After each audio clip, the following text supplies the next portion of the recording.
Oh, hey everyone, welcome to another video by Young Gamer Fair.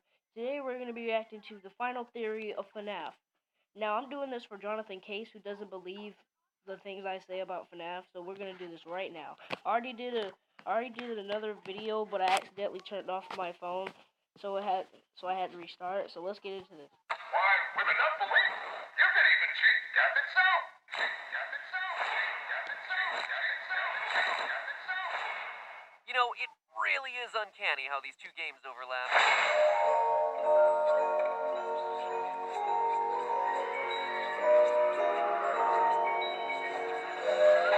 Hello, Internet! Welcome to the 200th episode of Game Theory. I mean, technically it's the 201st and a half episode because we had a mini theory way back on the channel a long time ago that's now privated because of reasons. And then technically the Bendy episode last week was the 200th episode, but I thought this felt more appropriate because it's solving FNAF with one final mega theory. So the 200th episode of Game Theory. Proud members of the Pink Guy Truthers Club. Now, for those of you who don't know, one of the longest held debates in FNAF theorydom is whether this murderer watching children die is the same as this murderer watching children die. Because of their different colors, they became dubbed Purple Guy and Pink Guy, the two most threatening colors. Taste the rainbow, slaughter the rainbow.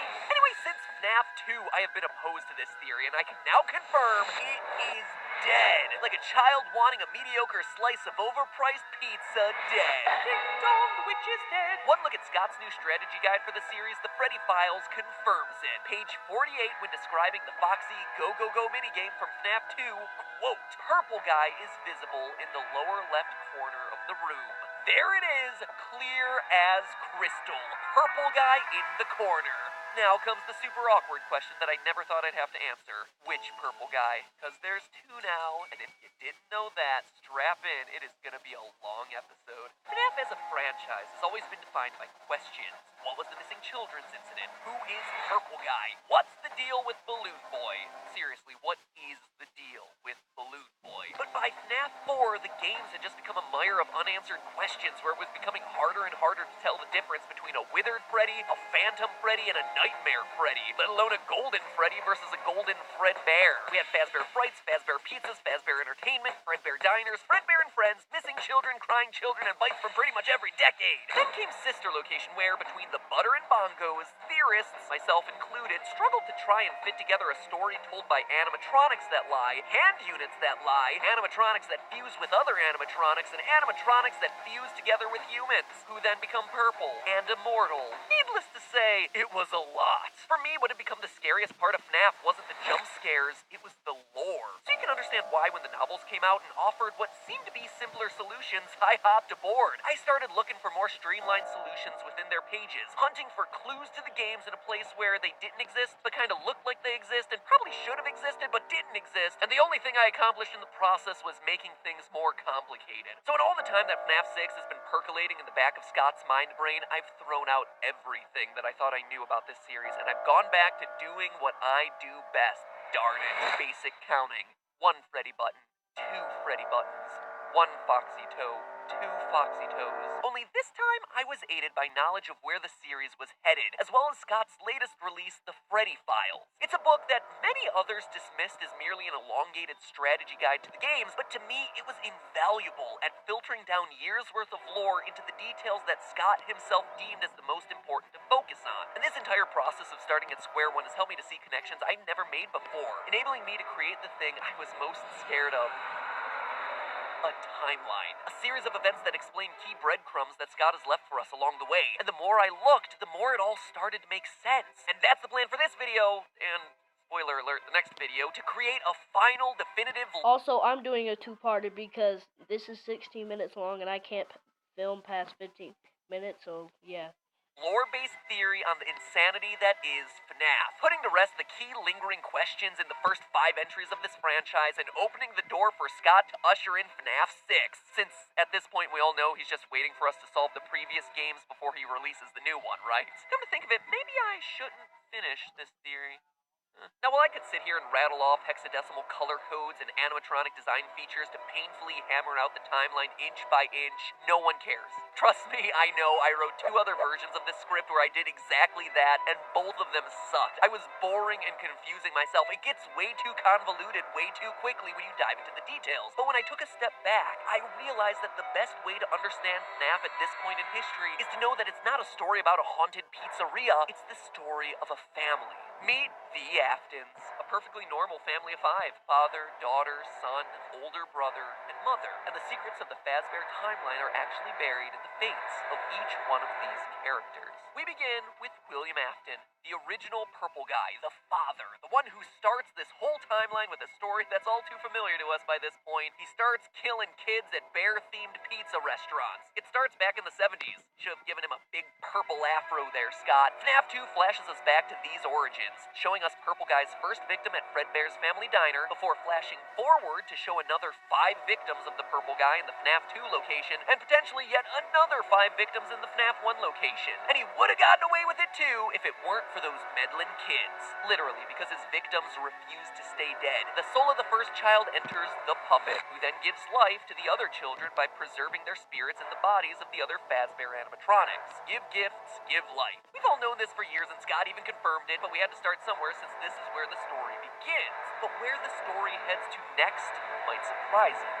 Sister Location. More specifically, the mini-games from Sister Location, where we meet Afton's adorable green-eyed daughter, No Name. Doesn't help that none of these characters have a name. You see, old Billy Afton isn't content with manually killing kids anymore. He's busy figuring out new ways to mass murder the youth of this nation, and he does what any good business owner ought to do, outsources it to the machines. He designs a series of fun-time animatronics with features specifically made for luring and capturing kids. We can see it on their blueprints: parental tracking, grouping, deter and misdirect, parental voice sync, and once again, he would have gotten away with it too if it weren't for those meddling kids. Or kid, in this case. His own daughter, in fact, who is so excited by the circus baby animatronic that she ignores her father's warnings to stay away from it and falls victim to the Claw. In true FNAF fashion, she done gets herself scooped, goes on to possess Circus Baby, and that causes the eye color of Baby to shift from blue to green. The tragedy results in the spin-off restaurant Circus Baby's Pizza World closing down in one day. The day it opens, and the fun times get stored, as the trailers say, deep below ground where memories sleep, just waiting for the day that they become rentals.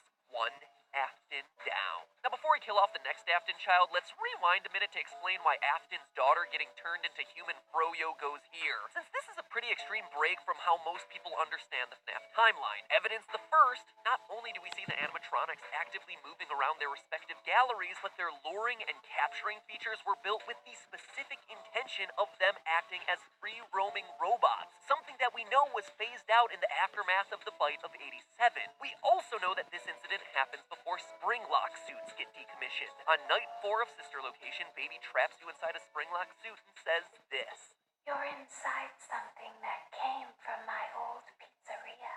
I don't think it was ever used.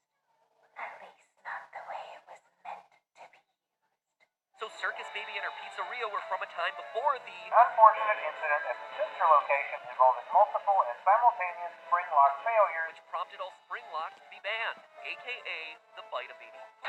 More on that whole thing in a minute. But perhaps the biggest clues to the timeline placement of the Baby incident come from FNAF 4, what most of us have considered the first game in the timeline, where the crying child gets bitten at his birthday party while psychic friend Fredbear, he's here, he's there, he's everywhere, who you gonna call?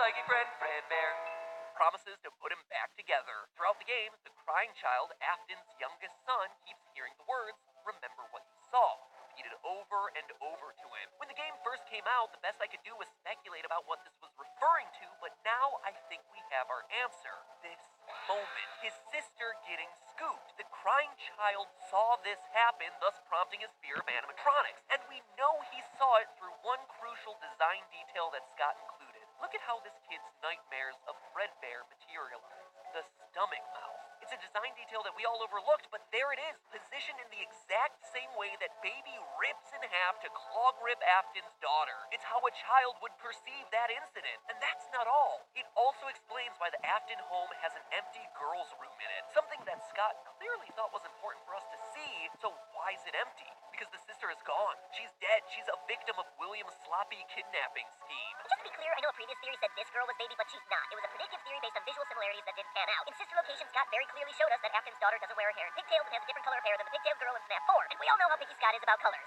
at least at this point in the series. He learned his lesson after the whole pink guy thing. That's not all. Ballora also gives us an interesting perspective as we move on to the next member of the Afton clan. Here's a big question that no one's thought to ask about this series yet. The mother, Mrs. Afton, where is she? I mean, don't get me wrong, adoption is a great thing. Okay, y'all, we're gonna have to end it there because it's the next Afton, and I want it to be a two-parter. So yeah, next I can't talk. Two-parters coming out tomorrow because I don't feel like doing any more videos because I want to relax. But if y'all like this video, please like and subscribe, and I will see y'all later. Peace.